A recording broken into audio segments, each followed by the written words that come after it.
एक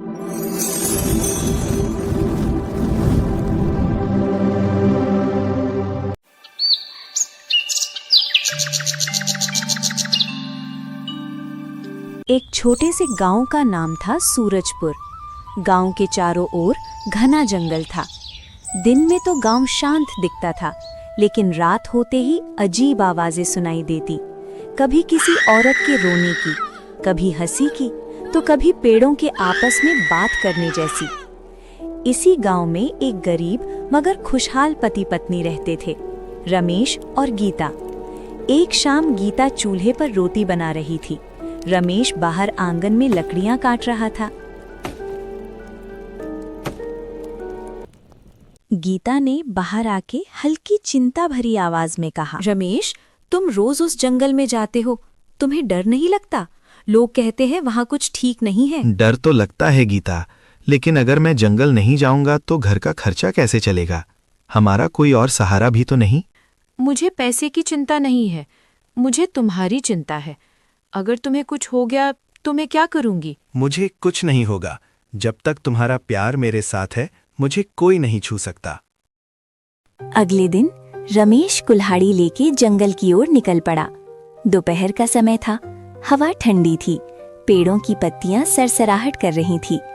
रमेश लकड़ी काट रहा था कि अचानक ऊपर से आवाज, अरे नीचे वाले इंसान, जरा ऊपर भी देख लो। हे भगवान, ये क्या मैं सपना देख रहा हूँ? रमेश चौंक गया। उसने कुल्हाड़ी गिरा दी और धीरे धीरे ऊपर देखा। एक छोटी सी तोता टहनी पर बैठी थी। उसका रंग लाल जैसा चमक रहा था। ये कहानी एक तोते की है जिसे रमेश और गीता प्यार से चिड़िया बुलाते थे। नहीं, तुम सपना नहीं देख रहे, और हाँ, मैं सच में तुमसे बात कर रही हूँ। ये कैसे हो सकता है? भला चिड़िया बोलती नहीं, ये जरूर कोई जादू है। तुम कौन हो? डरने की जरूरत नहीं, मेरा नाम पीहू है और मैं तुम्हारा बुरा नहीं चाहती। अगर तुम मेरा बुरा नहीं चाहती तो फिर मुझे आवाज क्यों दी? और तुम इंसानों की तरह बात कैसे कर सकती हो? क्योंकि मैं साधारण चिड़िया नहीं हूँ और तुम्हारे सामने आने का कारण बहुत गंभीर है। ये सुनते ही रमेश की आवाज कांप गई।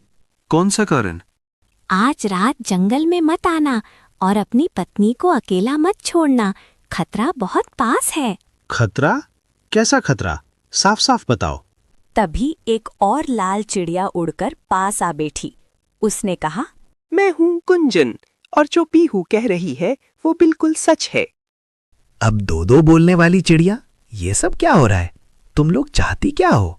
हम तुम्हें बचाना चाहते हैं क्योंकि तुम्हारी पत्नी गीता खतरे में है। गीता? उसे क्यों? उसने किसी का क्या बिगाड़ा है? क्योंकि दो चुड़ैलें वापस आ चुकी हैं, कालिका और श्यामा। चुड़ैलें? ये कोई कहानी नहीं है क्या सच में? हाँ, ये कोई अफवाह नहीं है। वो इस जंगल की पुरानी मालकिन थी। कई साल पहले उन्हें रोक दिया गया था, लेकिन अब वो फिर लौट आई हैं। लेकिन मेरी पत्नी से उनका क्या लेना देना? क्योंकि गीता का दिल बहुत पवित्र है और ऐसी आत्माएं सच्चे दिल वालों से नफरत करती हैं। उन्हें खुशी पसंद नहीं। मैं अपनी पत्नी को कुछ नहीं होने दूंगा, चाहे मुझे अपनी जान क्यों न देनी पड़े। शायद यही वजह है कि हमें इनकी मदद करनी चाहिए। रमेश, आज रात सावधान रहना और जो भी हो, डर को अपने ऊपर हावी मत होने देना। सही समय आने पर सब बताएंगे। अभी तुम घर जाओ। रमेश ने लकड़ी उठाई और घर की ओर निकल पड़ा, लेकिन उसके मन में डर और सवाल दोनों थे। आसमान में बादल थे, हवा में अजीब सन्नाटा था। गीता खिड़की से बाहर देख रही थी। अचानक उसे दूर खेतों में दो काली परछाइयां दिखीं। उनकी हंसी ठंडी हवा में गूंज रही थी। कालिका की आवाज आई, आज इस गांव में फिर से डर लौटेगा और शुरुआत करेंगे उस औरत से जिसका पति आज जंगल गया था। गीता का गला सूख गया।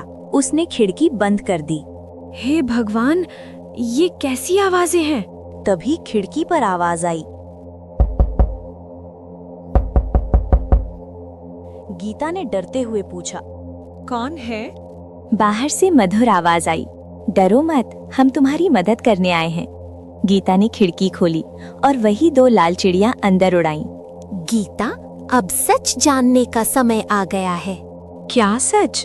तुम लोग कौन हो और कौन सा सच जानने की बात कर रहे हो तुम लोग?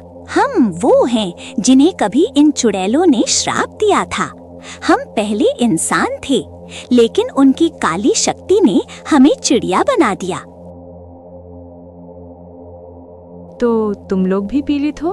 हाँ, और अब हम इस बुराई का अंत चाहते हैं, लेकिन इसके लिए तुम्हारा और रमेश का साहस जरूरी है। मैं बहुत साधारण औरत हूँ, मुझ में कोई खास ताकत नहीं।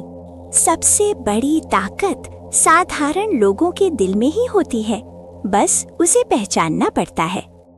अगली सुबह, डर और उम्मीद के बीच।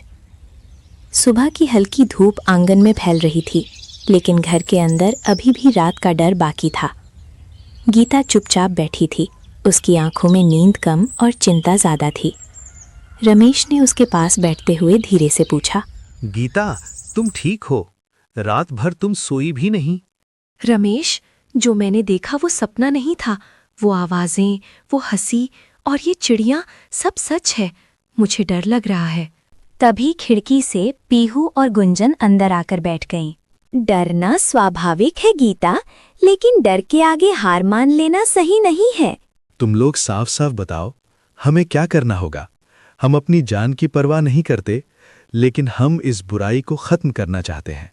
आज दिन में हमें तैयारी करनी होगी। रात को कालिका और श्यामा पूरी ताकत के साथ आएंगी। अगर आज हम कमजोर पड़े तो कल सूरज इस घर के लिए नहीं उगेगा। गीता हैरान रह गई। लेकिन हम तो साधारण इंसान हैं, हम उनका सामना कैसे करेंगे? बुराई को ताकत से नहीं, सच्चाई और साहस से हराया जाता है। दोपहर में रमेश जंगल से कुछ पवित्र लकड़ियां और जड़ी बूटियां लेकर आया। मैंने जंगल के उस हिस्से से लकड़ी लाई है जहां लोग कहते हैं कि साधु महात्मा तपस्या करते थे। क्या इससे कुछ मदद होगी? हाँ, इस लकड़ी से घर के चारों ओर अग्नि घेरा बनाना होगा। ये बुरी शक्तियों को कमजोर करेगा। अगर लड़ना है तो मैं भी पीछे नहीं हटूंगी। ये घर सिर्फ दीवारों से नहीं बना, ये हमारा विश्वास है। आसमान में काले बादल छा गए, हवा तेज हो गई। घर के चारों ओर आग का घेरा चल रहा था। अचानक दूर से वही डरावनी हंसी सुनाई दी। बहुत तैयारी कर ली तुम लोगों ने, लेकिन हमसे बच नहीं पाओगे। रमेश, अगर आज हमें कुछ हो जाए तो? ऐसी बातें मत करो। जब तक मैं हूं तुम्हें कोई छू भी नहीं सकता।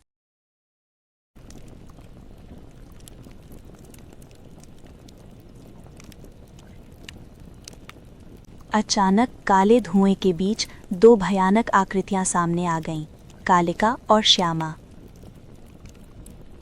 देखो कालिका, ये इंसान हमें रोकने की कोशिश कर रहे हैं। इनका साहस ही इनकी आखिरी गलती बनेगा। पीहू और गुंजन उड़कर उनके सामने आ गए।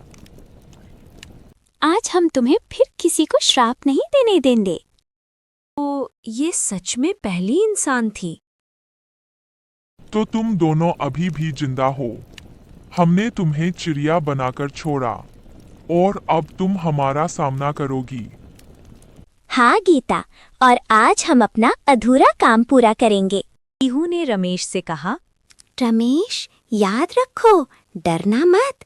जितना तुम डरोगे उतनी उनकी शक्ति बढ़ेगी। हम नहीं डरेंगे।